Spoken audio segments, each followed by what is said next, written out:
The Colorado River is what gives life to our American West. A seasonal snowpack in the Rockies gives way to streams which feed the river, each spring replenishing the water supply that 40 million people rely on. From the upper basin in Colorado through Utah and south to the lower basin, our first stop is Lake Powell, the second largest reservoir in America, hitting its lowest level this year. And the Glen Canyon Dam, a critical hydropower source for 7 states, where power generation is plummeting. It's vital to communities throughout the Southwest. The government says this dam has a 1 in 3 chance of stopping power production altogether by 2023. Southwest through the Grand Canyon and 360 miles downriver, we find the crucial piece of infrastructure to America's continued western expansion. The greatest dam in the world. Except now it bears the scars of a new climate. This is a visual representation of climate change. We're here at Lake Mead, and just like Lake Powell, it's at its lowest level ever. As you can see, it's lost 140 feet of water in just 20 years, and the effect that it has on power is profound. The Hoover Dam, because of those low water levels, is currently operating at a quarter reduced capacity.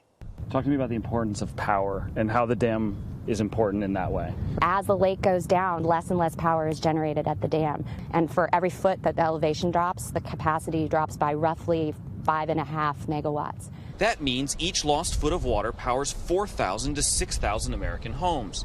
KRISTEN AVERYT works as Nevada's state climate policy coordinator. Did you sort of see this coming to this extent? This is precisely the kind of thing that we've expected all along with respect to climate change. I will say it's visceral, and for those of us who have worked on this kind of issue for decades, it's really sad to see that it's actually here. The city of Las Vegas gets 90% of its water supply from Lake Mead, which means there's quite literally not a drop to waste. Meet Cameron Donnarumma, a water waste investigator with the Las Vegas Valley Water District. He and his colleagues are here 7 days a week in their not-so-subtle patrol vehicles to make sure local water regulations are followed. I drive through areas in the Las Vegas Valley. We look for any kind of water waste violation that we can find, anywhere from watering on a non-assigned day, anything that's malfunctioning, such as a broken sprinkler, broken dripping emitters, stuck irrigation valve, irrigation system leaks. Because you can kind of see here this water that was running was pretty excessive, came from these sprinklers here. So you'll mark it and then check it again? Yeah, whenever I have time, yeah. Even though it's jarring to see what looks like a police vehicle looking for water violations, it does sort of make you wonder about these broader issues about the sustainability of these cities in what is literally a desert. This summer, Nevada became the first state in the nation to completely ban certain types of grass they call non-functional. And so the city is ripping out grass that's purely ornamental in places like medians and office parks. And when you consider the fact that our community has grown by about 800,000 people during the past 20 years, but we've reduced our consumption of Colorado River water by 23%, it's a remarkable achievement that this community has made by everybody doing their part in using water as wisely as possible. From here, the river flows south into Mexico, but before reaching the Gulf, its water is distributed west into California and east into Arizona. Chelsea McGuire is a third-generation Arizona farmer who grew up in the agricultural heart of the state, Arizona's Pinal County. She now works for Arizona's Farm Bureau and says life here is about to change. What I think we're going to see is a significant percentage of land in central Arizona that's no longer being farmed. And the unfortunate reality of that is that it's not just that that land's going to be empty, it's that that land's going to be empty and dusty. So this feels a little bit like a tipping point, like we're ceding now territory to sort of a changing climate. I think so. Yeah, we're ceding it to at least a difference in the way that we're managing that land based on the resources that we have to manage it. While farmers are increasingly struggling to keep their crops watered, ranchers are in a battle to keep their cattle alive. Lori and Emmett Sturgill run a ranch in northwestern Arizona that they estimate feeds almost 5,000 American families. You've sort of just seen, and you look at the climate, is the water the kind of the biggest indicator from what you've seen on the ranch? It pretty much is the key indicator. If you don't have rain, you don't have cows. If you don't have feed, you can't have cows. And so it all boils down to the rain and the water. And there's no possible way you can continue to feed the cattle. We're hoping and praying to God that the monsoon will continue and we'll be able to stay in business with the cattle that we have. My wife and I have been over 20 years building the current herd that we have. I've had to sell all my cattle before, because of So you've been drought. through something like this I before. have. Yeah. Is this worse than before? It is. It is. In what This way? is it. Well, it's drier, longer. Hundreds of miles from the river itself, we see a resource taxed both by rural consumption and urban growth. The cities in America's Southwest are warming faster than anywhere else in the country, and some of these cities are growing faster than any of the cities in the country. Take, for example, the greater Phoenix area. Now, the trick is how to bring the little water that the Colorado River has to offer to communities like this one in the desert.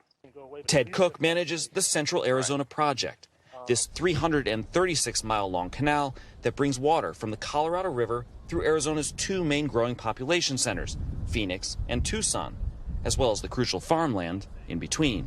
But it feels also like people are a little bit separated from where their water comes from, and they don't understand that it takes hundreds of miles and all kinds of regulations and all kinds of...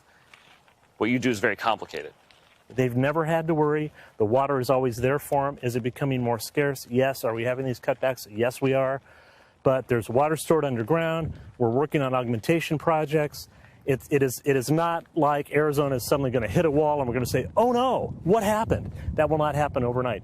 Arizona's state law requires developers to prove they have 100 years of assured water supply before starting new projects here. But how much a state like this diverts to solutions that avoid a climate catastrophe remains an open question. One that Senator Mark Kelly, by virtue of his day job, spends much of his time focused on. We met up with him outside his home in Tucson. Washington has to address it. Yeah. How is Washington going to address it? And that's what we're doing in this bipartisan infrastructure bill. I was one of the 22 senators, 11 Democrats, 11 Republicans. That's one of the things I worked a lot on, was Western water infrastructure. So there's money in there to do things like repair old aqueducts and linings of canals that help us so we don't lose as much water through just leakage into the soil as we transport water across the state. So there are billions of dollars in this infrastructure bill to address water storage and water resiliency issues in Arizona. Farmers, ranchers, urban water protectors, and planners, climate experts, and U.S. senators are all united in at least one thing: a concern for future generations here in the southwestern United States. Climate is one of, in my opinion, it's our biggest long-term national security issue. I just had a grandkid. My granddaughter was born 3.5 months ago.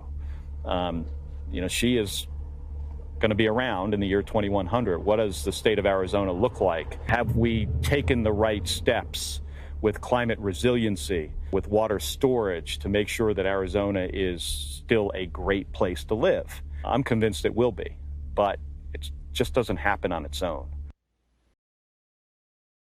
Thanks for watching our YouTube channel. Follow today's top stories and breaking news by downloading the NBC News app.